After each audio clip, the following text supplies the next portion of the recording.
I normally put an ad on it when I send it. So Black community, we need to talk. And though there were 102 plus of you that understood the assignment, that are capable of critically thinking, and that are probably doing your generational work, go you. There was a handful of that were bound by the spirit of keeping the cycles going and pray it away. And I am here to set you free, baby. A handful of you, a small section of you thought that this was me. So I wrote this, I gave this information underneath the Krishan, one of the Blueface and Krishan posts. And some of you thought that I was wishing postpartum depression on her, and you started praying the depression away.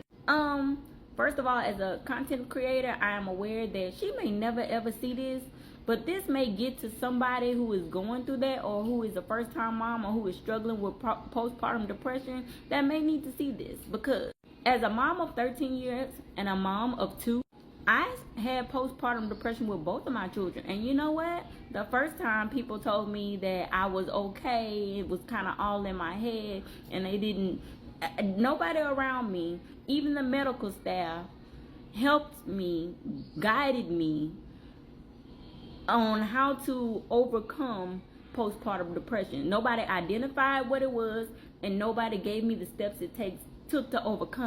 The dangerous thing about that in having a newborn and being a first-time mom is, especially when you're having a traumatic pregnancy, a very hard pregnancy and a hard delivery, the dangerous thing about that is I had to pull myself up out of that. Now, mind you, I also had chaotic surroundings. People really try you while you're pregnant. Like, people really, I don't know what it is. And let's just say my first pregnancy was not necessarily a happy time. I didn't get to fully enjoy it. But from what I learned in having to pull my own self up by the bootstraps, although my husband at the time, you know, we were both young. We didn't know how to deal with this, and he was a man. So we definitely didn't know how to go on, not how to handle this.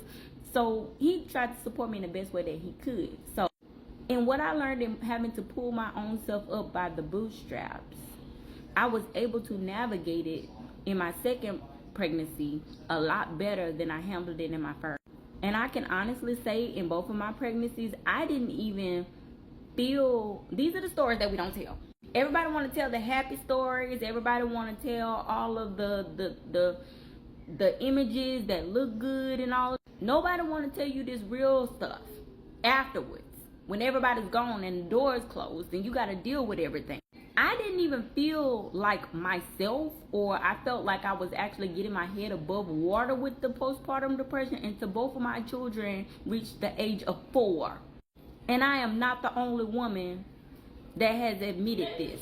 I've had women admit this to me as well. And when you don't have a supportive background, and when you are not educated in what's going on with you, things can go left.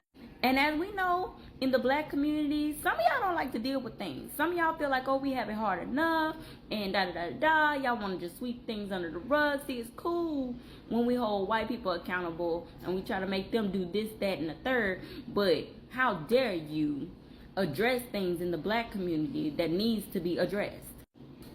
And y'all already know, when it comes to the medical profession, that we don't get the same type of care that others get. And in some cases, you better know this shit, so that if you have to pull your own self up by the bootstraps, you can do so.